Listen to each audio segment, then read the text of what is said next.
तो आज हम लोग स्टूडेंट्स बात करते हैं चार्जिंग सेक्शन से रिलेटेड। चार्जिंग सर्किट में हमारे पास कौन कौन से कंपोनेंट्स हैं, कौन कौन सी आईसीज हैं और किस तरीके से कौन सी चीज काम कर रही है, इस पे डिस्कशन करते हैं। आपका बन गया है? ठीक है। तो ये हमारा जो कनेक्टर लगा हुआ है, अब ध्यान से देखिएगा जरा सी, जिसका बन गया है, नहीं तो फिर आगे बना लीजिएगा। अभी हम बताते चलें आपको।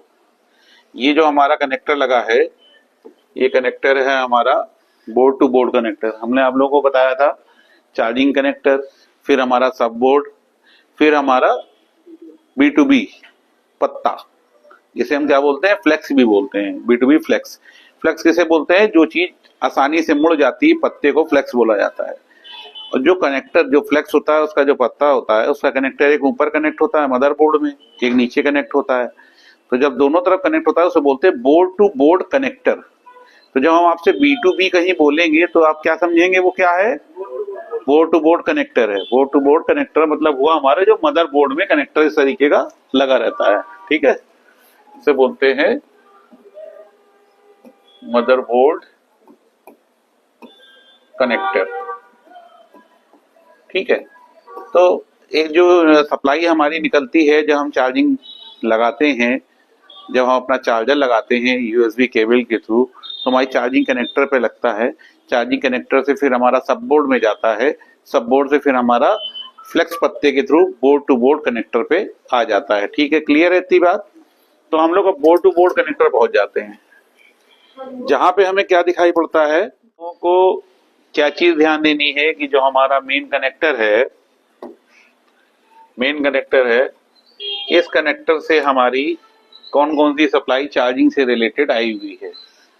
जैसे कि सप्लाई जो हमको दिख रही है, एक सप्लाई है हमारी प्लस की, जो होती है V बस। ठीक है, एक सप्लाई हमारी है ये ग्राउंड होती है। तो ये हो गया हमारा प्लस, ये हो गया हमारा माइनस। ठीक है। अब इसके बाद हमारी इसमें दो सप्लाईयां और दिख रही है, एक ये और एक ये दोनों सप्लाई हमारी कौन सी हैं? ये हमारी डेटा प्लस और डेटा माइनस की लाइन है। कौन सी है? डेटा प्लस और डेटा माइनस। ये देखिए लाइन आई हुई है, ये यहाँ पे USB IC लगी हुई है जो कि CPU और पावर से कनेक्टेड है। ठीक है। तो ये हमारी किस लिए होती है? ये वाली डेटा प्लस माइनस लाइन किस लिए होती है? जो कि हाई स्पीड चार्जिंग में मदद करती है और डेटा ट्रांसफर करने में मदद करती है। ठीक है, क्लियर है? अब इसके बाद हम आए, यहाँ से सप्लाई आगे बढ़ी, फिर हमें क्या मिला? कैपेसिटर लगा हुआ है, डायोड लगा हुआ है और ये कैपेसिटर लगा हुआ है। फिर हमारी लगी हुई है OVP IC।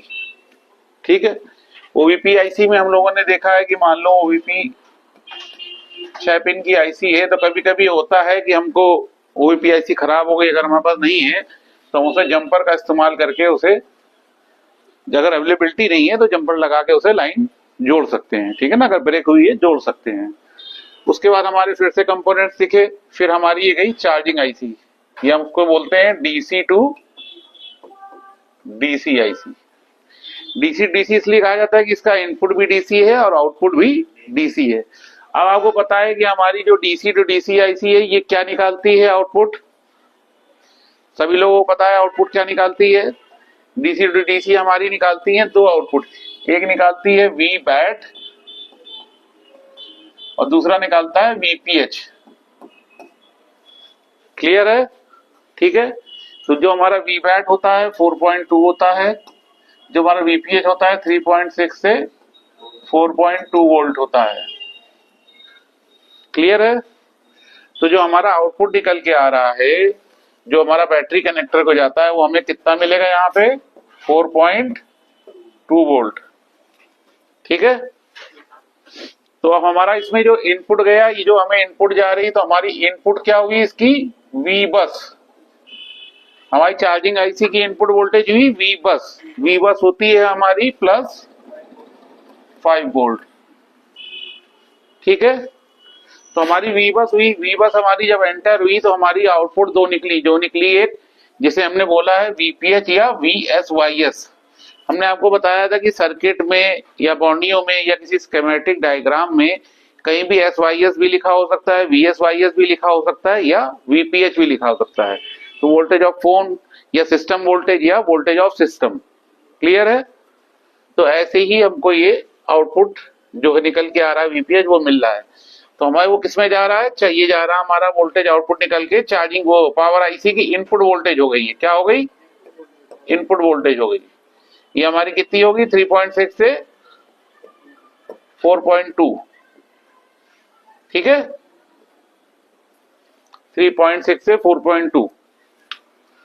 अब हमें ध्यान देना है कि हमें इनपुट यहां से इसको वीवर्स मिला, फिर उसने डीसी टू डीसी आईसी ने आउटपुट निकाला। उस आउटपुट निकालने में दो चीजें जनरेट हुई, एक हमारी वीबैट बनी, दूसरी हमारी वीपीएच बनी। जब हमारी वीपीएच बनी वो हमारी पावर आईसी की इनपुट वोल्टेज हो गई, ठीक है। जो हमारी वीबैट बनी वो हमारी निकल के चली गई बैटरी कनेक्टर के पॉजिटिव में। ये हमारा पॉजिटिव हो गया, ये हमारा नेगेटिव हो गया, ठीक है। तो अब हमारी चीज इसमें क्या हुआ कि अब इसी बीच में सर्किट में पीएमआईडी की लाइन भी है, बैटरी सेंस की लाइन भी है, बूट कैप भी लगा हुआ है। बूट कैप का काम हमने क्या बताया था, जो रिक्वायरमेंट है हमारी आईसी की, चार्जिंग आईसी की वोल्टेज की रिक्वायरमेंट को पूरा करता है। मान लो कहीं वोल्टेज कम हो रही है तो उसको वो कंप्लीट कर देता है। इसीलिए चार्जिंग जब हमारी होती है तो बूट कैप हमारा कितना होता है, 4 वोल्ट से 8 वोल्ट तक इसमें वोल्टेज आती है, 4 to 8 वोल्ट, ठीक है। फिर ये देखिए हमारी ये कॉइल लगी हुई है, बूट कैप लगा हुआ है, ठीक है। ये पावर आईसी को ये सप्लाई जा रही है वीपीएच वाली। हमारा जो आउटपुट निकला है वो बैटरी कनेक्टर को जा रहा है, उसके बीच में ये कंपोनेंट्स लगे हुए हैं, ठीक है। कंपोनेंट्स कैपेसिटर लगे होते हैं, रेजिस्टेंस लगे होते हैं, डायोड लगे होते हैं, सब आपको हम पढ़ा चुके हैं। सिर्फ एक मेन सप्लाई अप्लाई कहाँ कहाँ पहुंचती है उसके बारे में हम लोग डिस्कशन कर रहे हैं, ठीक है। ये एक हमारी जो है चार्ज एलडीओ की लाइन निकल रही है वीसीडीटी, जो कि हमारी पावर आईसी की से निकल रही है। पावर आईसी की आउटपुट क्या होती है हमारी, वीरेज भी बोलते हैं हम लोग पावर आईसी की आउटपुट वोल्टेज को, ठीक है। वीरेज निकलती है, वीआईओ निकलती है। वीआईओ का मतलब हो गया वोल्टेज इनपुट आउटपुट। तो देखिए ये वीआईओ हमारी किससे निकली, पावर आईसी से, जो कि हमारी किस लाइन में जा रही है, बैटरी आईडी को वोल्टेज दे रही है लाइन, ठीक है। जो थर्म की लाइन है दूसरी वाली वो ये है टीएच, थर्म की लाइन को वोल्टेज भी यहां से मिल रही है।